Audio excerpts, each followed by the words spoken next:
Grace and peace, grace and peace, grace and peace to God. Grace and peace to you once again. I am Pastor P.Reschard, senior pastor and founder of, I believe, the greatest church in the world, Citadel of Life Church here in the city of Pembroke Township, where we live life abundantly.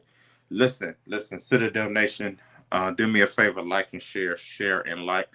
I know we had some technical difficulties. I had to go off and start over. That's the blessings and as well as the curse of being online. Sometimes things happen um where you cannot control it, but God is still good.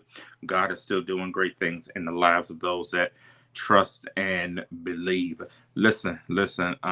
Actually, some of that was my fault, not the freezing, but all that other stuff on the other one. You be trying to do different stuff, and it don't work, and then it overlaps it. It overlaps each other, and so everything is just crazy. Everything was just crazy, but I trust and pray, and I hope that it is the midweek. I don't know about you, but this week has been weaking. This is taking a long time to get to Friday, because if you live long enough, you will get. If you live every day, you got 2 more days for the Lord to keep waking you, laying you down, and getting you up, and we will make it to Friday. But this has been a long week. It has been adventurous. It has been, and I'll be honest, it's been but yet and still, God is still good. I'm grateful. I am grateful that uh, that I still have employment. I still have employment, and with employment equals income. So I am grateful, even though this week has been weaking. I am still grateful. Every time I put turn my ID, stamp my ID onto the tile to get on the elevators to go to my office. Glad it still lets me in. So I'm grateful that I gives me the resources to take care of my family. And so our jobs, this is how we eat, this is how we live our life. Do me a huge favor. I know co-pastor is watching. Please put our Cash App information in the comment section. Those are partner with us. Please do that so we can upbuild this stuff that we are doing. That way we try to give you the best possible answers, give you the best possible experience, and the best viewing pleasure that we can have. Amen. But once again, I am grateful. I am glad that you Wednesday night to hang out with me for a minute. Thank you. I am forever grateful that you all make the conscious decision to come up and be with us, to be with us here on the streaming Sunday and every Wednesday. And those that do follow us on Facebook, follow me, follow us as we follow Christ. Follow us over to YouTube as well at Citadel of Life 3, Citadel of Life 3. And you will find our church logo at the end, at on the new stuff. We just um kind of cleaned out my phone on yesterday on some snippets that we took some sermons in 60 seconds, some snippets from sermons that we did in the past. So I hope that will bless you. So those of you all that follow us on Facebook, whether it be my personal page, Co-Pastors First page, or even the church's page, please follow us. Follow us over to YouTube and get us some, and also subscribe to us. Amen. Amen. Well, listen, not going to be before you too long. But I do want to deal with some things that have been kind of on my mind. As you all know, I like my wife and I. We kind of, I guess that's what keeps us. We have different tastes, whereas my wife is a CC, loves praise and worship, and I like traditional and gospel music, whereas she loves quartets and praise teams. I love choirs, and then also another thing I do like to listen to a lot of podcasts, whether it be Christian or things like that. So I was on my way to work, and so normally, I'll listen, because it's about a 30-minute drive from my house all the way to University Park at the train station. So I was listening to a program that I'm starting to get into. It's called Legacy Conversations, and I've been looking at it with Dr. Jasper Williams, the third senior pastor of the church, which is in Duluth, Georgia, doing a great thing. He is the oldest son of the renowned Dr. Jasper Williams Jr., pastor of Salem Bible Church in Atlanta, Georgia. Definitely go ahead. If you really want to have some great conversation, if you want to listen to some great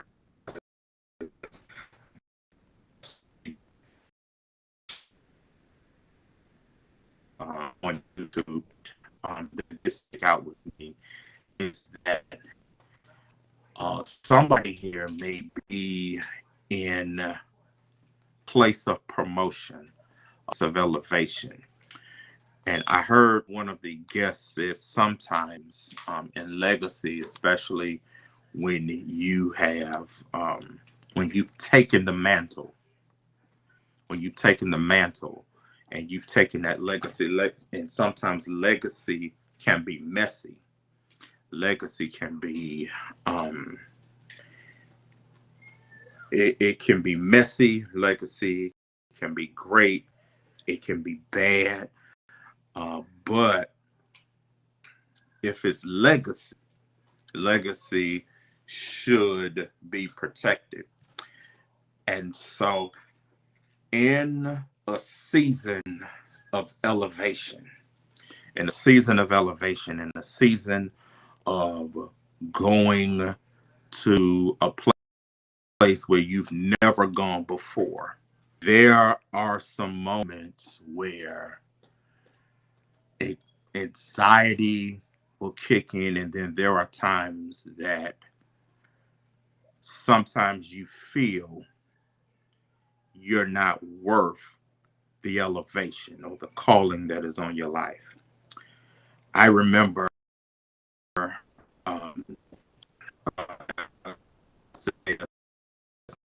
first pastorate, and my wife, we had a serious conversation, and I said, different. This was like Saturday night. We were in my different. Then, I've always been the number two guy. I always sat next to the pastor. When pastor was away, he left it in my hands to return the following Sunday. And that's been at about every church I've been at as an associate. But now we're in the chair. Now we're in the chair. And there are some times when we should not let the chair fool us. Reason why I say that is because that chair is uncomfortable. If that chair can talk to you, that chair will tell you that there's some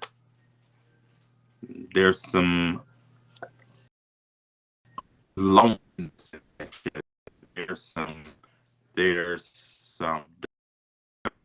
dark chair. There are some sleepless nights in that up to you. Yes, people think that you have the answers. People are always looking for a word, but even in leadership, question comes up very often. When I'm in trouble and I feel overwhelmed, going to minister to me? Who's going to minister to me? Who's going to, because I'm encouraging everyone, but yet and still I lead with tears.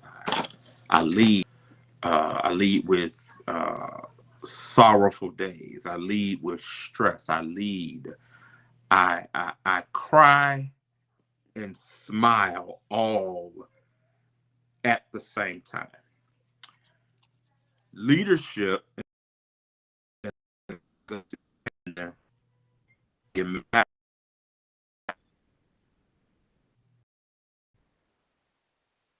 be careful who you leave your legacy with. As I reflect today, about a year ago, I got called to my first pastorate. They were great people. They were great people. They were looking for someone to lead them. They were looking for someone to take them. Well, they thought they wanted somebody to take them to a place that they were not really ready to go. 6 to 8 weeks, my wife and I, we worked, we toiled and trying to build. And then all of a sudden, we were ambushed by a barrage. As my wife would say,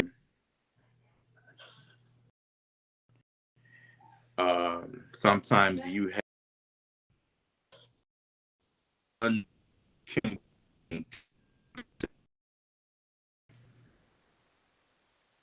people make decisions, and we had ideas. We had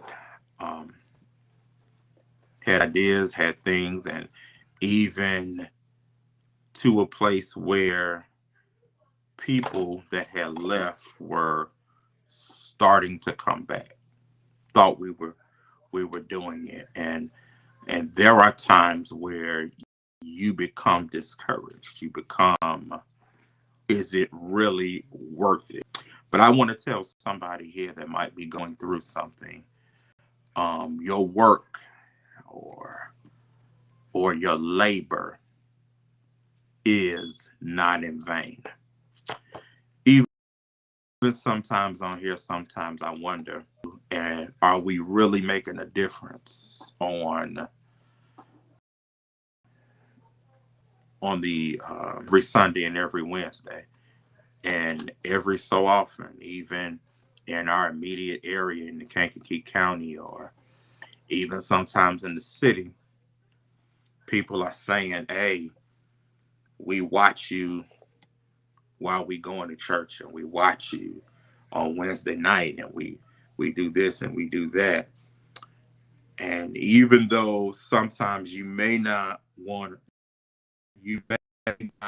be where be. From experience, you're always in a place that you should be. because after leaving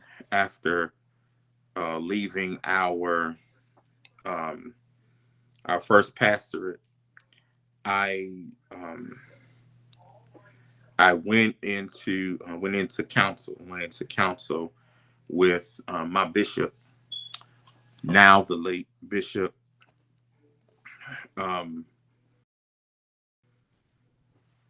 Michael Anthony Thurston, and we talked, and he says, "What do you want to do?"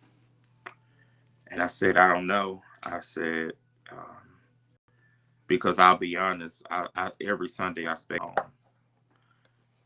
And it wasn't until I spoke with Bishop Thurston, he says, and then along with my wife, he says, you cannot continue to sit home another Sunday because there are souls at stake that need your voice. There's a wilderness somewhere that's looking for a voice, and they need your voice. And he says, okay, we can't go back. So what do we do? And I said, well, Bishop, that's placed on my home, in my prayer and conversation. Sit down. I said, the question is, that sounds good and everything, but I don't have no money to get a building. Don't have this, have that. He says, listen, he said, you have what you need to get started. I said, all I got is a phone and 2 iPads. He said, well, there you go, right there. And I'll never forget that conversation that Bishop and I had along with my wife. And now, almost a year later, we've been consistent. We've been here every week, unless we were on sabbatical, every Sunday, every Wednesday, being the voice in somebody's wilderness. And I was wondering, I was looking at legacy. Question is always, what do you want your legacy to be? And simple answer is what legacy is as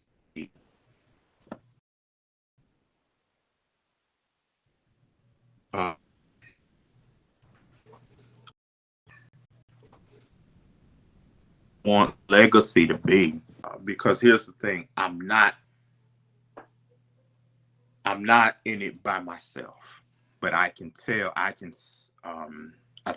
can speak for co-pastor, and I say with legacy, what I want our legacy to, as establishmentarians of Citadel of Life, want them to be, I want our legacy to be that the gospel, we are every Sunday, not we want to be, or we think we think we look good or anything, but we're doing it for the gospel's sake. Certainly it can. Do we get tired? Yeah, we get tired. There may be, and let's be honest, there may be some Sunday and Wednesdays where I wish I can just get up and do what I want to do on Sunday and Wednesday. But when there mandate life. You can't just be comfortable sitting in bed because you have work to do. And as we celebrate this coming April, we celebrate this coming first Saturday in April, 1 year of being Citadel. All I have to say is, could nobody bring us here but God? Testimony is just like David's. If it had not been the Lord who was on our side, didn't know where we would be, didn't know that it would be this way, didn't know how much of a following we must have. And I've come to discover, Prophet Griffin, a lot of people don't necessarily want to follow you because of the assignment on their life. But a lot of people want to follow you and peek in on you just to be nosy. And to know the difference. When establishmentarian work, when you're doing founders work, Dr. Raven, it can be messy.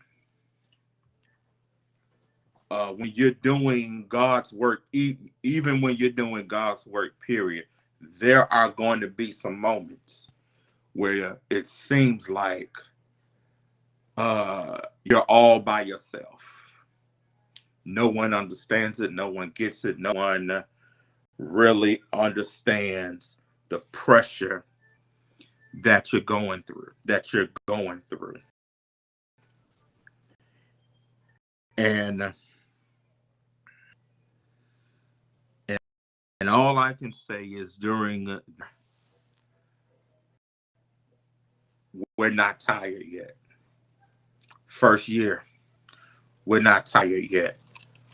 We have more souls to save. We have more things that we need to do for the kingdom.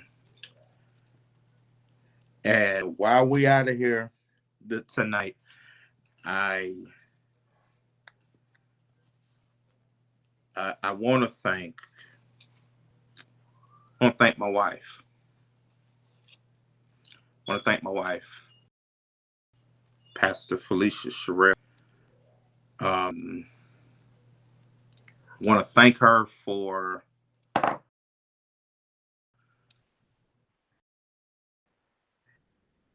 standing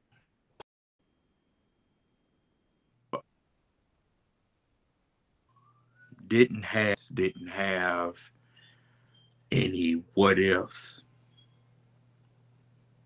but she went with me, and she's been hanging in there. My number one, I tell her, she's my number one fan, and I would say to anybody, Citadel would not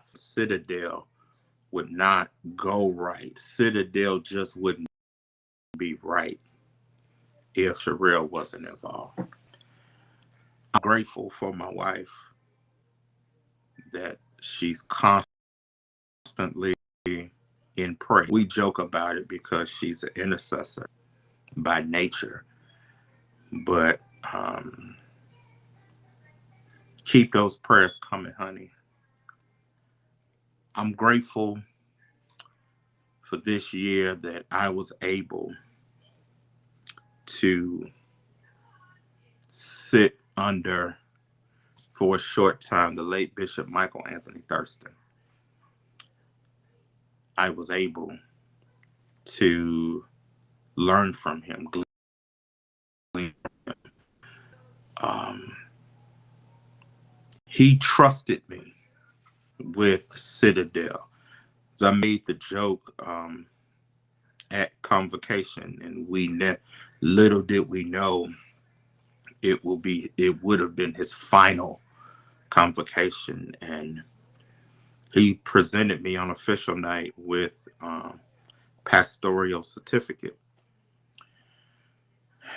and I didn't feel right taking it, but didn't want to embarrass him because we live. But I felt I had to come clean. At his official reception, put him to the side. I said, "Bishop, you got a minute?"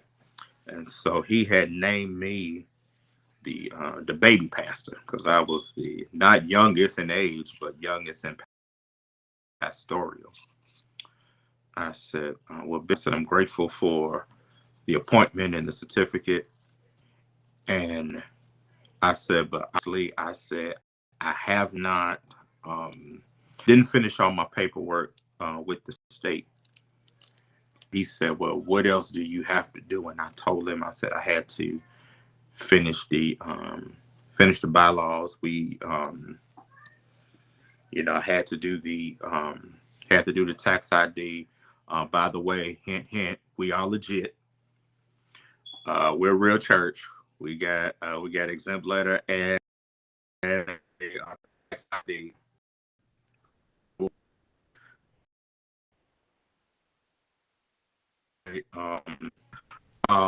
And I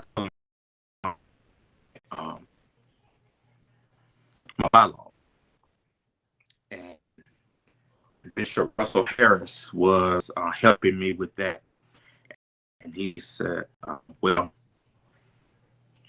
Pastor, he said, I trust you're going to do the right thing. And that was, I sent him everything we did and was complete. And he was the one that gave me the okay to go forth. And I hope, Bishop, somewhere around the throne, I hope that that I made and make you proud. And I say this with all humility, no matter what you do, don't forget who brought you to the dance. Don't forget who brought you to the dance. In this season, I am grateful for, my wife calls him, and I do too, he is the godfather of Citadel of Life, Bishop Russell Harris, because there was didn't know how to do of course, seen bylaws, been in church all my life, seen bylaws, and never wrote any.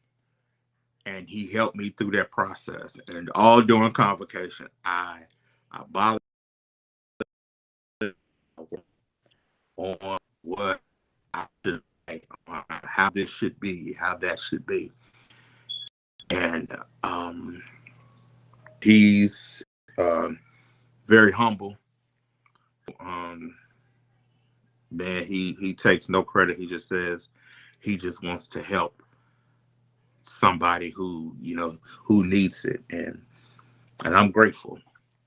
And so no matter where I go, no matter how big or how I would say how Citadel will expand, because it's coming, we will always be grateful. We will always pay homage to our Godfather, our church Godfather, Bishop Russell Harris Senior Baptist Church. But make sure, don't ever forget who brought you to the dance, because somebody helped you get to where you are. You did not make it all on your bootstraps. But if it wasn't somebody helping you along, you wouldn't be in the place that you're in now. All I can say is eyes haven't seen, ears haven't heard. There's more work to be done. There's somebody need to hear our voice. So that's what we hear today. Because a wilderness needs to hear our voice. Happy birthday, Citadel. God bless you. Upon you. Don't forget to live life abundantly. I love you. There's nothing you can do about it. God bless you. Till I see you Sunday morning. Pastor P tells you, as always, live life and live it abundantly. Peace, peace.